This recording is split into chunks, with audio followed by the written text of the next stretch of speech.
Republicans in the House have set up what I'm sure they think of as a very clever trap to ensnare Democrats in this resolution that is ostensibly designed to honor the life of Charlie Kirk after his tragic assassination. And on some level, it does that.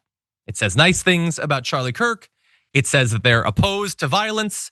And when they talk about being opposed to violence, they didn't even say like specifically that it's left-wing violence or something. So I will give the Republicans credit on that, and just that, no further beyond that, because they are attempting to set up something that is performative, which fine, we've done things like this before. There was actually one of these after Melissa Hortman was tragically killed. So at least there's consistency here.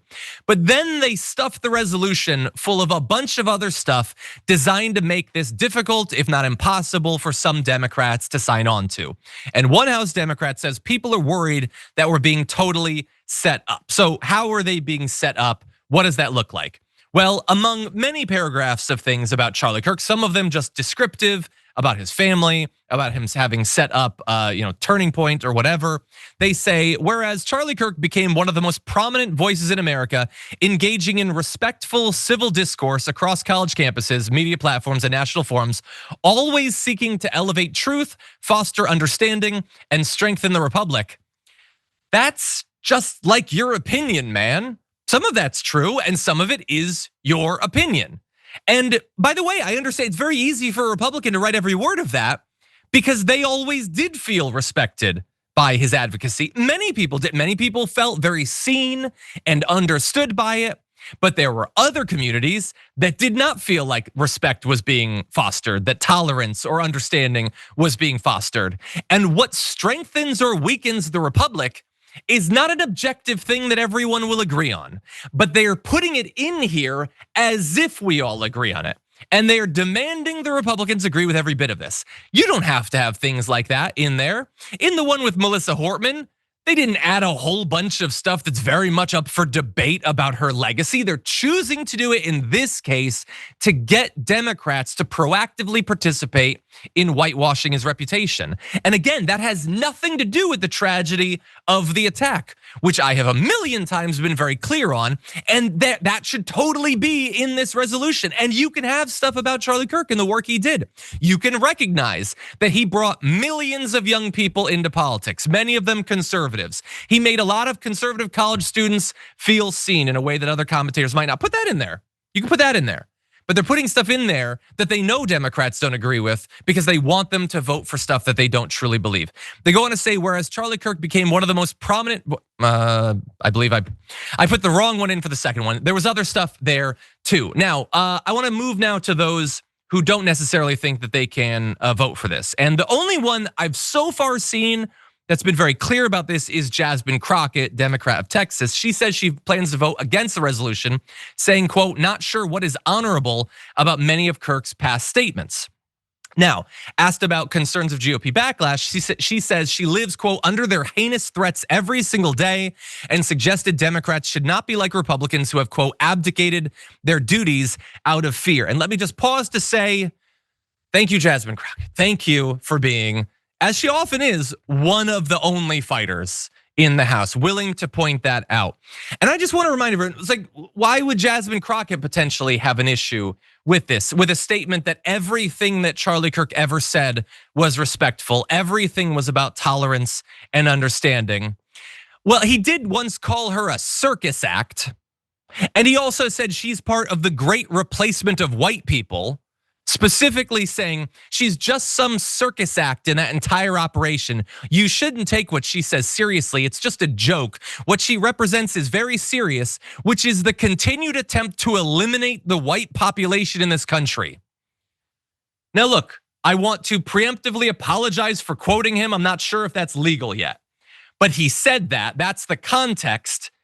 And when you say that she's a circus act, okay, we can debate exactly what he means about that. I have my suspicions about what he means about that.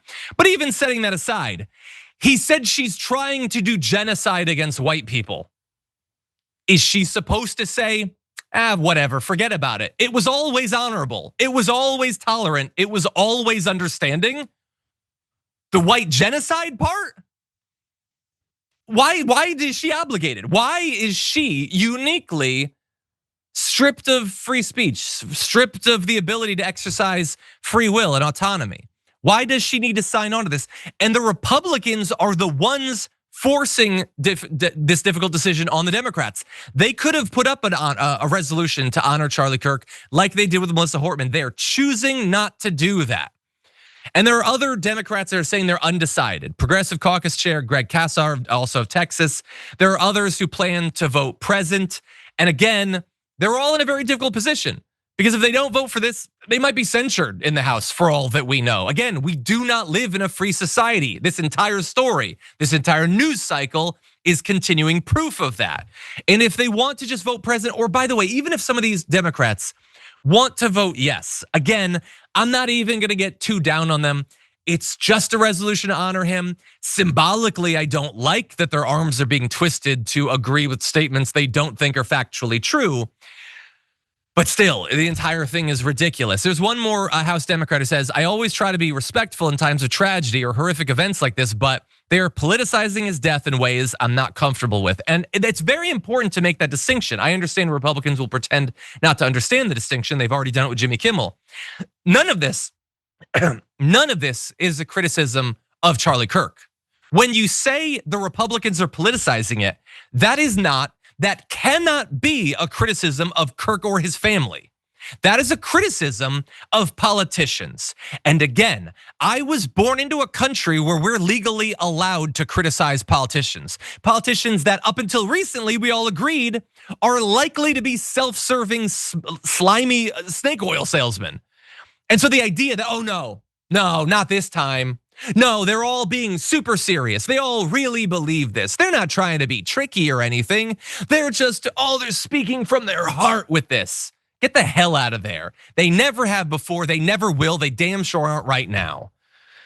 And so we'll see what ends up happening, Jasmine Crockett. I can only say to the representative, I have your back. Hopefully other people do. And if you want to come on the show and talk about this, understanding that it's a difficult topic, we would love to have you on. If you enjoyed that, make sure that you never miss another video by subscribing. And if you want a little more, consider hitting the join button and becoming an actual member. But you're probably wondering, why the hell would I do that, John? First off, calm down. The stakes in this are very, very low. But also, when you click the join button and you become a member, you get access to bonus content that I make every week, and it's a ton of fun. You get access to tons of custom emojis and more besides that. By the way, if you join at tier 3, you even get access to a monthly member hangout with myself and other awesome people, and we always have a great time. By the way, you'll get all that going forward, but you also unlock years of the back catalog. That is literally 100 or more bonus clips, top 10 lists, debates, and more. What are you waiting for? Click the join button below. Your support powers our show, and we couldn't do it without you. Or at the very least, I wouldn't really want to try. Viewers like you keep me here. So thank you in advance for joining.